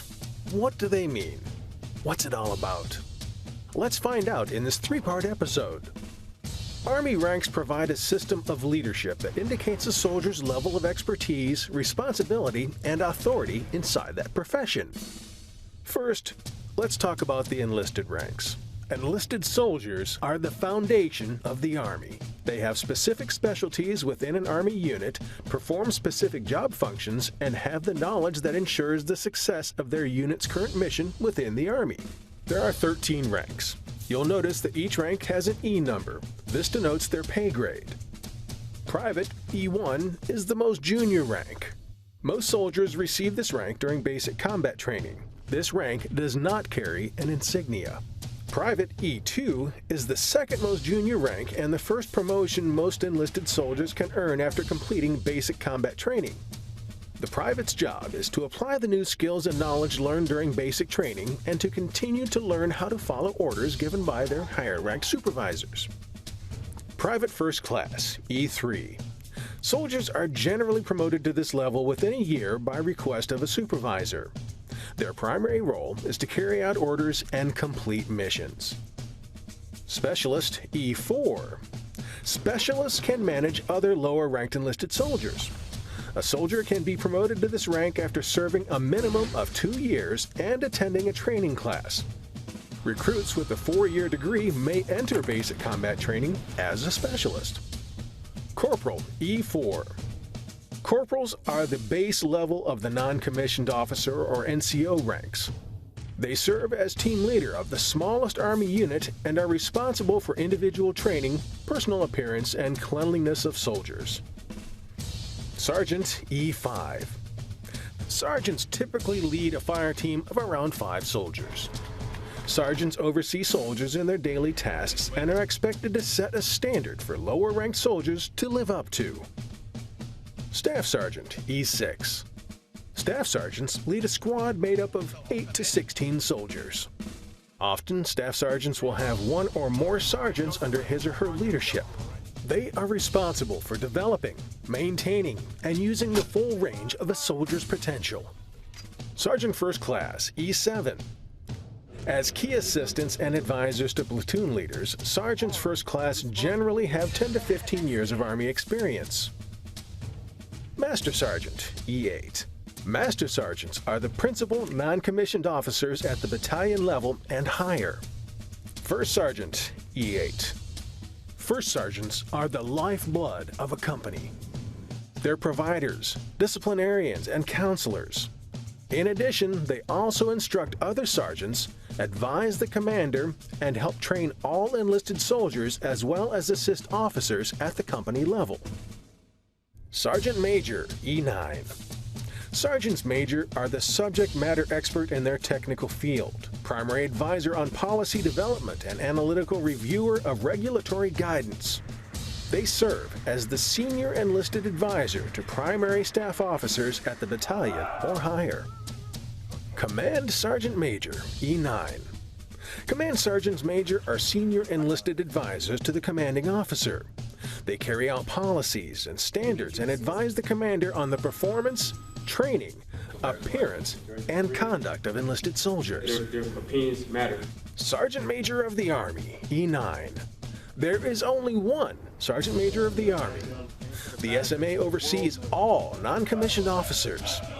This position serves as the senior enlisted advisor and consultant to the Chief of Staff of the Army. If you're interested in learning more about Army ranks, visit army.mil/ranks. Don't forget to stay tuned for Part 2 on Warrant Officer ranks.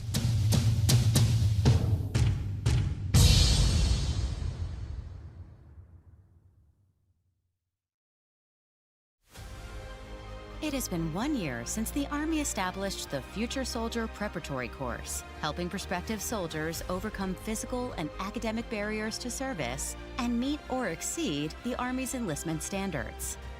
Over the past year, more than 12,300 students have attended the course, with more than 8,800 already graduating and moving on to basic combat training. Students in the academic track have increased their ASVAB score by an average of 18.5 points, while students in the fitness track are losing an average of 1.7% body fat each week. Both tracks have a graduation rate of 95%, and to date, graduates have received more than $15.5 million in bonuses.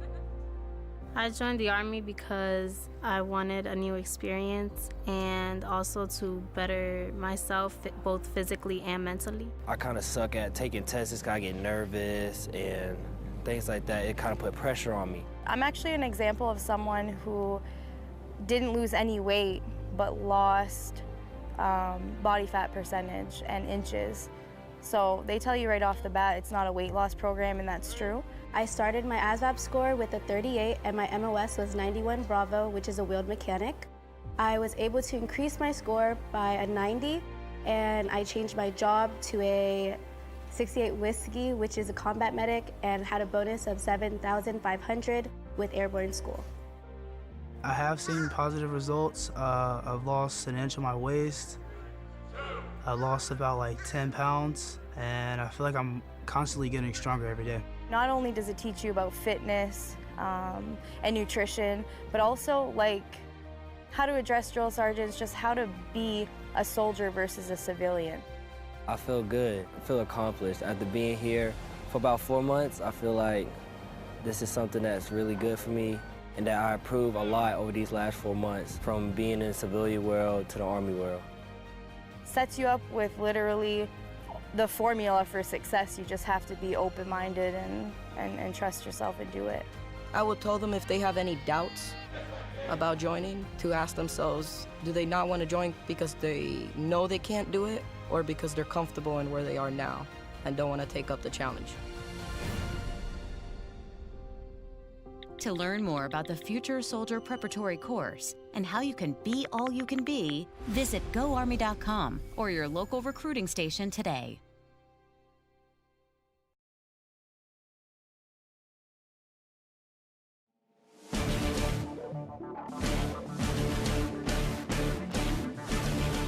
The Army has published a new tape test policy based on findings and recommendations from its recent comprehensive body composition study. The policy is effective immediately and will now use a more consistent and accurate body circumference-based tape method to estimate soldiers' body fat. The new methodology only requires taping at one site and uses a corresponding calculation model for all soldiers. The multi-site circumference-based tape method will be phased out over the next year. For the next 12 months, soldiers who require a tape test will take the one-site test. Those who fail the one-site method are authorized to be measured by the multi-site tape method for their confirmation test, as prescribed in Army Regulation 600-9, the Army Body Composition Program, also known as the ABCP. Soldiers who fail the initial and confirmation assessments can request a supplemental body fat assessment via the Dual Energy X-ray Absorptiometry DXA in Body 770 or BODPOD. After the 12-month period from the date of this directive, the one-site tape test will be the only authorized circumference-based tape method. The new policy is intended to increase the readiness of the force by giving soldiers a more accurate assessment of their health and fitness and increasing their knowledge of available health resources to measure body composition. This change is a result of data collected from the Comprehensive Body Composition Study and is an example of how the Army is changing the way we train, develop, and care for our most important asset, our soldiers. The Army will continue to use the data from this study to help inform other potential modifications to the Army Body Composition Program, ABCP. The Army is fully committed to ensuring leaders across the force have the resources and training they need to implement the new updates to the ABCP.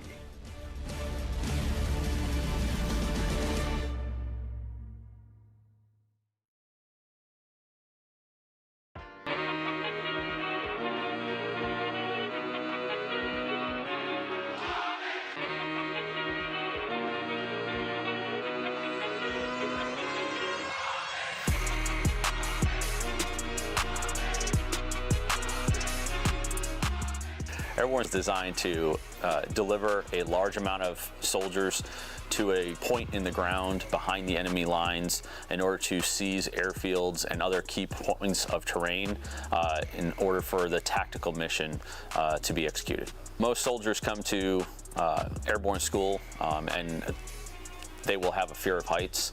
I myself have a fear of heights. However, through repetition, through the equipment that we use and the familiarization of the equipment, you become accustomed to it, as well as have a trust in your equipment that allows you to safely exit the aircraft when we come here.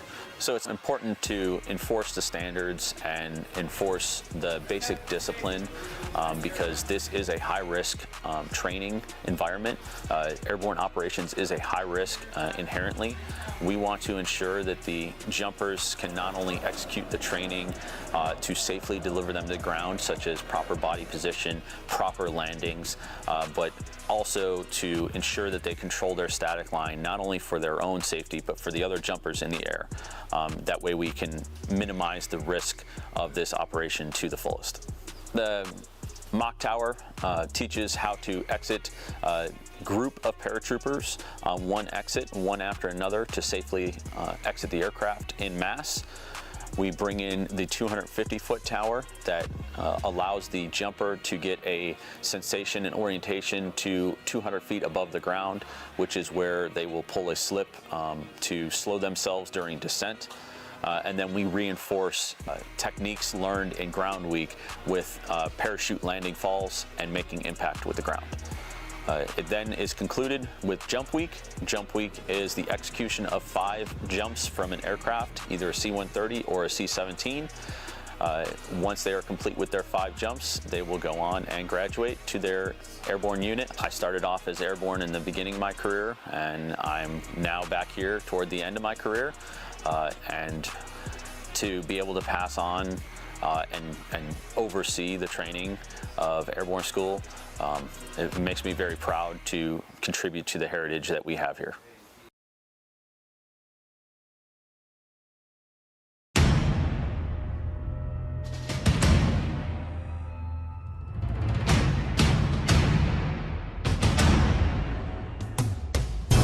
Have you ever wondered what the Army is all about?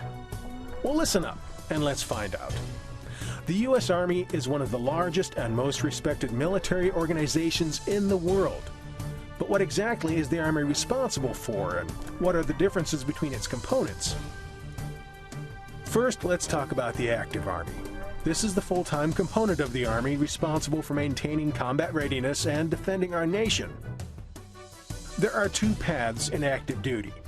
There is the enlisted soldier, who works as an essential member of the team, performs specific tasks, and carries out missions. Then there's the commissioned officer, who serves as a leader but trains and guides their team to success. These soldiers serve in a variety of roles, from infantry and artillery to logistics and intelligence. Next, we have the Army Reserve. These soldiers are part-time, but they still play an important role in maintaining our nation's defense. They typically serve 1 weekend a month and 2 weeks a year, but can be called up to active duty in times of need. Finally, there's the Army National Guard. Like the Army Reserve, these soldiers serve part-time, but they're also under the control of their state's governor. This means they can be called up for state emergencies like natural disasters, as well as federal missions. Whether you're serving in the active Army, Army Reserve, or Army National Guard, you're part of a proud tradition of men and women who have dedicated themselves to protecting our nation and its people. If you're interested in learning more about the Army and its different components, visit GoArmy.com. And don't forget to stay tuned to our channel for more Army 101 content coming your way.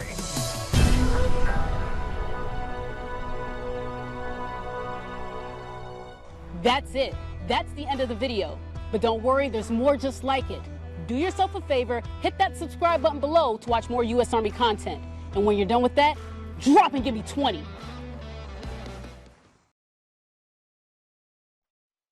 As infantry soldiers, you have the ability and the training to fight in the heat of the desert, the Arctic tundra, the mountains and the valleys, and the jungles.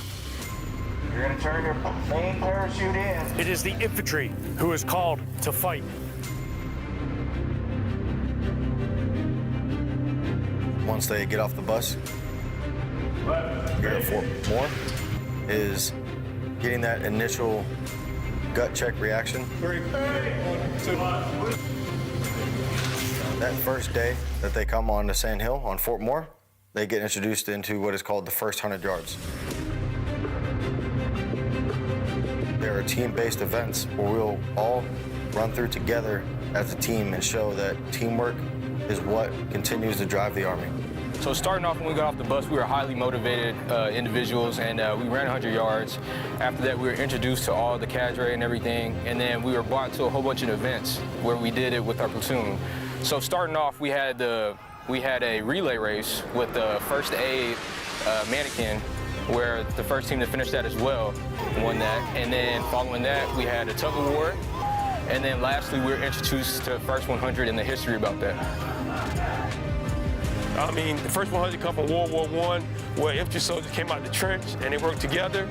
Coming to the Army can be kind of scary, but knowing that you come into our team, meaning I'm part of you, you're part of me, you bring something to the table, I bring something to the table, and we go to the first 100 pretty much event that we go to together.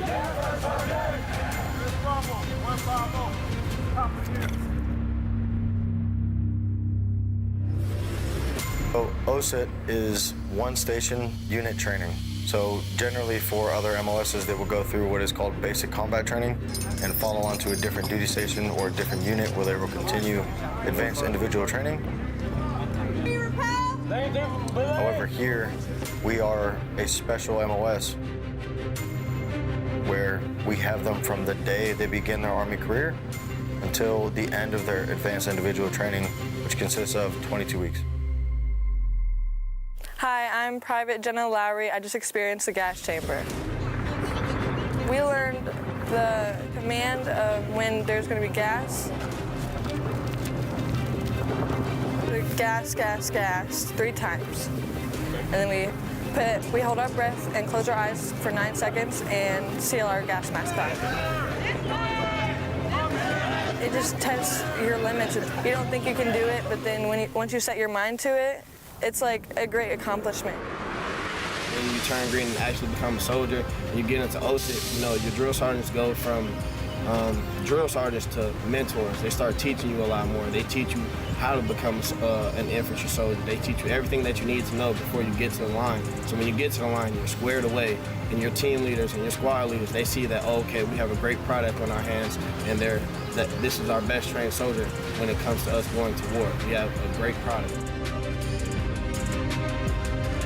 And when they do pass through the gates at Honor Hill, they'll be greeted by a bonfire, get them into that mindset that this is it. They finally passed all required tasks and they're becoming infantrymen. I just want to personally say congratulations. These last 20 weeks, for the majority of you, have probably been the most physically and mentally demanding weeks that you've had in your lives.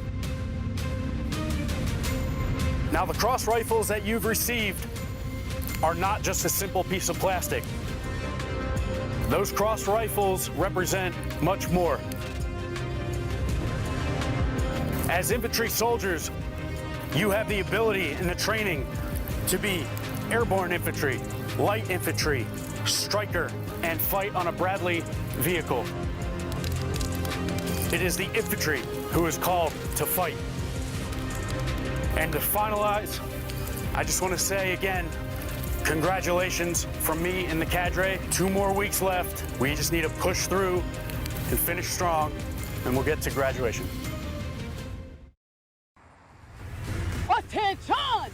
Your mission is to subscribe and beat feet to the next video. Why haven't you done it yet?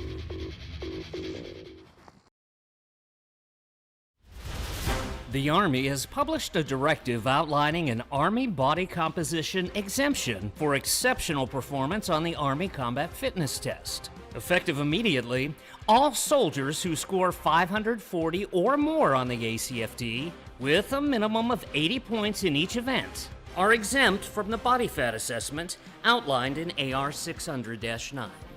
The exemption only applies to soldiers who have participated in all 6 primary events. No alternative events are authorized. According to Army officials, the exemption is effective immediately and will apply on the soldier's next record ACFT.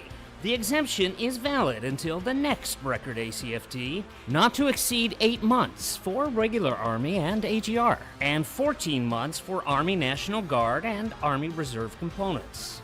Soldiers who fail to revalidate within these timelines are subject to record body fat assessments and flagging actions for body fat assessment failure. The policy applies to all professional military education schools, as well as for accessions and retention actions. Secretary of the Army Christine Wormuth approved the change at the request of Sergeant Major of the Army Michael Grinston, following preliminary findings of the Army Comprehensive Body Composition Study, initiated by Army senior leaders in 2021. Further policy changes are still under consideration and will require further validation before final approval. However, the overall focus of the program remains unchanged. Having an effective, accurate assessment of the holistic health and fitness of our force, while providing soldiers with the resources they need to improve and preserve individual and unit readiness. Attention! Your mission is to subscribe and beat feet to the next video. Why haven't you done it yet? Hi, have you ever been nervous when you hear the words permanent change of station or those 3 letters PCS? Well, now you do not have to. The Army developed the My Army PCS Move app. It is a knowledge-based interactive app that allows you to understand the PCS process, your entitlements, and has videos to make moving that much easier. Soldiers, civilians, and their family members may feel a little anxiety in preparation for their move, especially if it's your first move. Well, the Army goal was to help reduce that stress, make it more seamless and less challenging before, during, and after the move. The My Army PCS app has a wealth of information. For example, basic entitlements, how to plan, prepare, and organize your move, the latest transportation information, the different types of moves. It's all in the palm of your hand. You may ask, how did the Army design the Army PCS Move app? Well, that's simple. We asked soldiers, spouses, and civilians a basic question. What do you want in a PCS Move app? And the common response was, I just want to know what to do 120, 90, 60, and 30 days out from our report date. And we answered your call. After downloading the app, you will enter basic information about yourself and the PCS move, your name, your rank, your PCS report date, where you're PCSing from, and where you're PCSing to. And guess what? The system will automatically calculate your report date and display it on the screen. We also have an integrated military pay chart. It will calculate your base pay and your active pay, as well as your BAH calculator, all for you on this app. We know that a strong support system makes the PCS move that much easier. In the app, we have a Total Army Sponsorship Program, TASP, and an Exceptional Family Members Program, EFMP. And for you dual military, we have the Married Army Couples Program. Wow. And we have a fully functional virtual call center, which allows you to talk to a live agent anytime you're having issues during your move. To help keep the military communities connected, which is a crucial part of readiness and resilience, we improve the app often based on your recommendations. We ensured all family members were part of the PCS experience. It has vital information on pet travel. Right, Mr. Bentley? Please go and download the official My Army PCS app wherever apps are available. Let's get moving. Thanks for watching this video. If you like what you saw and want more of it, subscribe to our channel to watch more videos.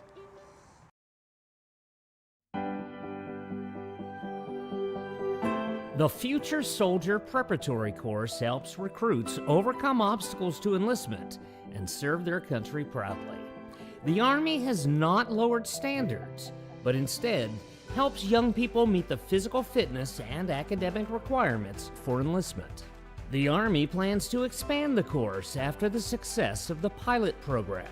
According to statistics gathered at the end of November, nearly 3,000 students have attended the preparatory course. On the academic track, 95% of students increased test scores by an average of 17 points. In the fitness track, 87% of students graduated within 3 weeks, losing an average of 1% of body fat per week. The expansion of the FSPC will be phased in, starting with 2 additional companies at Fort Jackson, South Carolina, and 2 companies at Fort Benning, Georgia. Leaders will closely monitor the expansion to determine if other Army training centers will take part in the future. The Future Soldier Preparatory Course is increasing the opportunity for those who want to serve without sacrificing the quality needed across the force. Hey, thanks for watching. If you like what you saw, head over to our channel and click the subscribe button. From there, check out our other videos and see what else is going on in the U.S. Army. See you next time.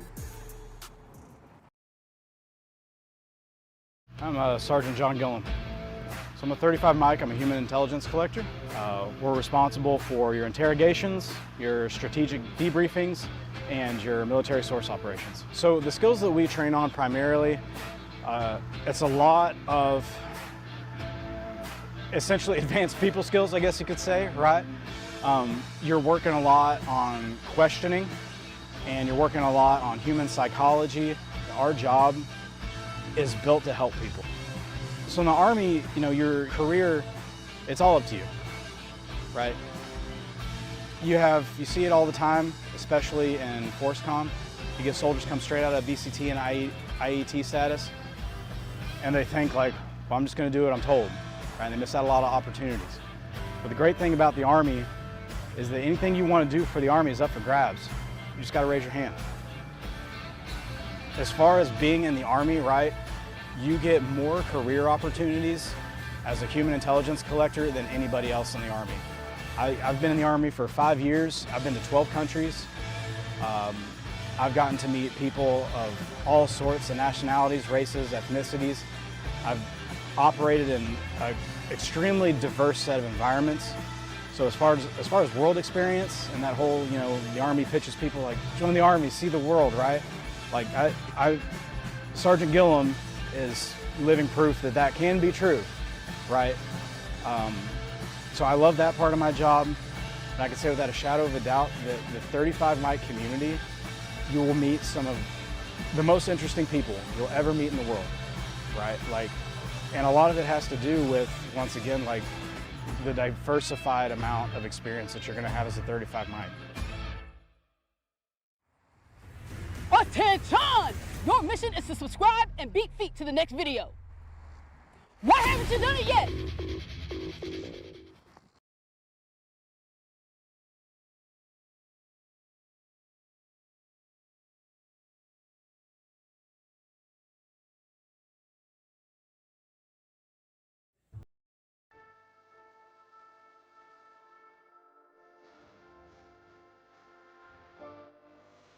Captain Stephen Randall, 63 Alpha General Dentist. Commissioned in 2014, and the way that the Health Professions Scholarship Program works that I applied for, you apply for it your final year of dental school or med school, whatever branch of medicine that you're applying for. So yeah, I applied my final year in 2014, commissioned as second lieutenant, took my dental admissions test, and once I got my scores back from that, my recruiter went ahead and submitted my paperwork. I was promptly accepted and matriculated to dental school the following summer. Basically what the Army offered was, you know, allowed me to go to dental school, focus on that. My tuition, my books, everything was paid for. Like I said, I got a stipend to live off of, which covered my living expenses. And then one of the biggest benefits was immediately after dental school, I had a job. So, you know, third and fourth year when my peers were trying to figure out what they were going to do, where they were going to go, where they were going to work, looking at contracts, trying to figure all that out, I focused on my studies completely because I already had a job lined up. I also liked the idea of coming in and working in a team environment. So being put in a clinic with other dental officers, especially as a new graduate, right, where kind of sort of knew what I was doing, but not really. And so to have senior officers in there that were able to, you know, be mentors and to bounce ideas off of and grow clinically with was a huge benefit. So it was almost like, you know, being put into a situation where you couldn't fail. I've had other awesome experiences, you know. I mean, as a dentist, the clinic grind, you know, day in and day out, it can kind of wear on you in private practice. And so there's days here where I'm going out with my company to the field, we're going out and we're going to the range, we're doing, you know, rodeos like this where we're setting up, you know, little mobile stations and then doing exams and some treatment at times. So it's just an experience that you can't get anywhere else. The Army's going to show you, again, another side of life that, you know, that you aren't going to normally experience. And so it's an experience that I wouldn't trade. That's it. That's the end of the video. But don't worry, there's more just like it. Do yourself a favor, hit that subscribe button below to watch more U.S. Army content. And when you're done with that, drop and give me 20.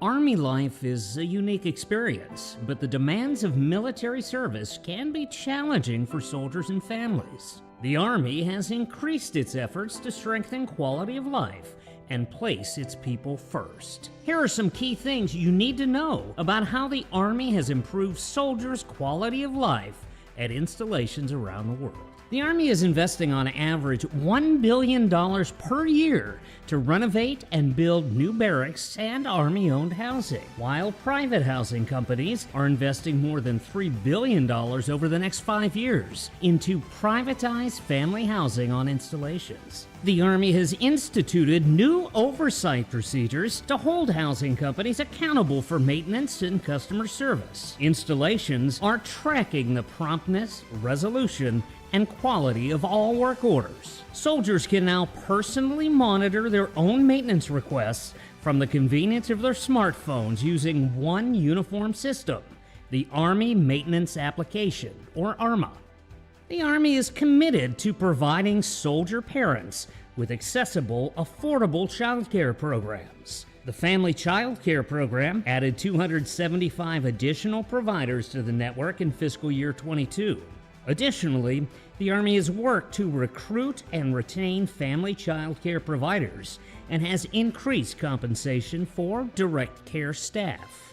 For providers who PCS, Installation Management Command is making it easier to move locations and keep your FCC provider credentials. Meaningful employment creates a more fulfilling experience for Army families.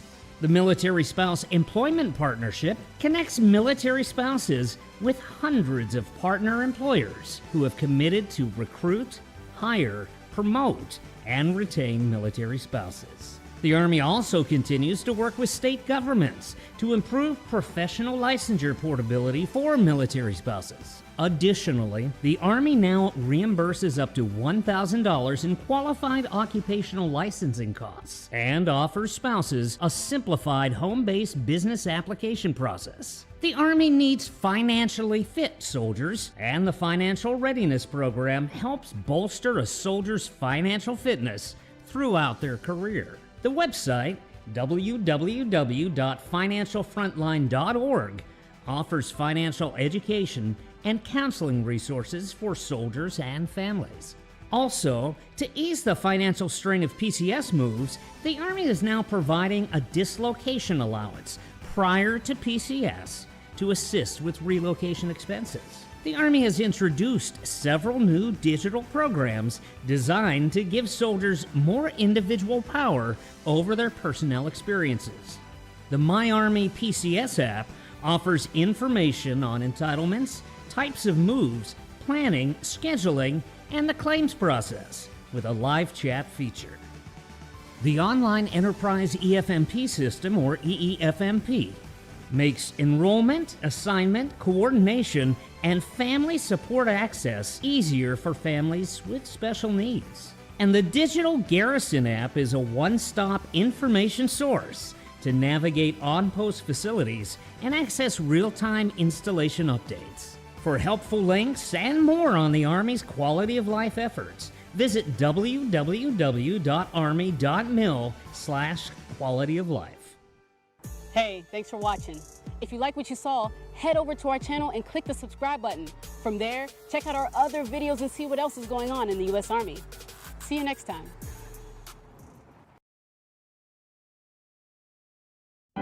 The Army is investing in the success of young men and women with the Future Soldier Preparatory Course. The FSPC is a pilot program starting at Fort Jackson, South Carolina in August to help America's youth overcome academic and physical fitness barriers to join the Army. This course is a great way to increase opportunities for them to serve without sacrificing the quality needed across our force. General Paul E. Funk II, Commanding General, Training and Doctrine Command. The program will provide focused academic and fitness instruction to help recruits meet the Army's desired accession standards for body fat composition and academic test performance prior to basic training. The course's fitness and educational programs help improve recruit scores on the Armed Forces Qualification Test, or AFQT. Recruits with ASVAB scores of 21 to 30 are only eligible for the academic track.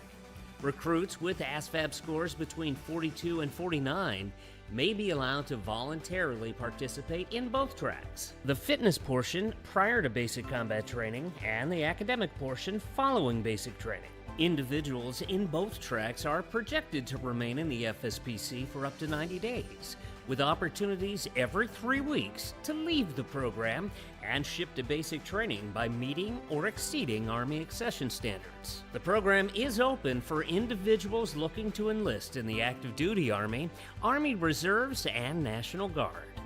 Future soldiers will be offered the same bonuses and incentives as all other recruits, with those in the academic track potentially renegotiating their contract pending improved test scores. This course is one of many approaches the Army is taking to invest in America's young people. We have to acknowledge that society has changed and help our youth improve so they can benefit from the training and opportunities that Army service provides. The Army is still the best place for young people to achieve their potential. General Paul E. Funk II, Commanding General, Training and Doctrine Command. Did you know the Army has a long track record of successfully responding to societal trends to posture new soldiers for success? Current educational programs show that individuals can improve their ASVAB scores when given the right instruction and professional support. The Army has been using Basic Skills Education Program, or BSEP, since 1977 to help soldiers improve their AFQT scores. To get on your Army path, please visit GoArmy.com or call your local recruiter. Thank you for watching this video. For more content from the U.S. Army, check out our other video and subscribe to our channel. The Army announced new changes to its tattoo policy, and today we're going to go over some key changes and what that means going forward. To help compete for top talent, the Army has updated its regulations for tattoos, cutting processing times for new recruits who have body art. The changes will also impact all active, National Guard, and Army Reserve soldiers currently serving. Secretary of the Army Christine E. Wormuth made the new policy official by signing the updated directive that allows recruits and current soldiers to receive tattoos on their hands, behind the ears, and the back of the necks. The Army will now allow soldiers to have one ring tattoo on each hand that does not exceed 1 inch in length. One tattoo between the fingers, as long as the designs cannot be seen when the fingers are joined. One tattoo no longer than 2 inches on the back of their neck. However, it cannot extend to the sides of the neck and cannot be visible from the side or the front. And lastly, 1 inch long tattoos behind each ear are now authorized. However, it cannot extend forward or below the earlobe. The Army will continue to prohibit tattoos on a soldier's face except for cosmetic purposes. However, some soldiers may file for an exception if they would like to receive a facial tattoo for religious reasons. According to the directive, tattoo designs must not contain any offensive, extremist, or hateful words or images. Company commanders perform annual inspections of tattoos to ensure they remain within Army regulations. Tattoos have grown in popularity among younger people. Training and Doctrine Command, as well as the U.S. Army Recruiting Command, recommended the changes to Army senior leaders. According to research conducted by TRADOC, 41% of 18 to 34-year-olds have at least one or more tattoo. Through May 2022, Army recruiters have filed more than 650 tattoo-related waivers for active duty and reserve recruits. These changes will allow individuals who meet all other qualifications for appointment or enlistment the opportunity to serve or to continue to serve. This policy revision will eliminate the need for waivers for recruiting applicants with tattoos in the specific areas described, and serve to reduce applicant processing time due to waivers. It may also reduce the risk of recruiters declining to process applicants with tattoos in these specific areas. The Army relaxed tattoo restrictions in 2015 when the service updated Army Regulation 670-1 to remove limits on the number of tattoos soldiers could have on legs and arms, granting more freedom for individual expression. Thank you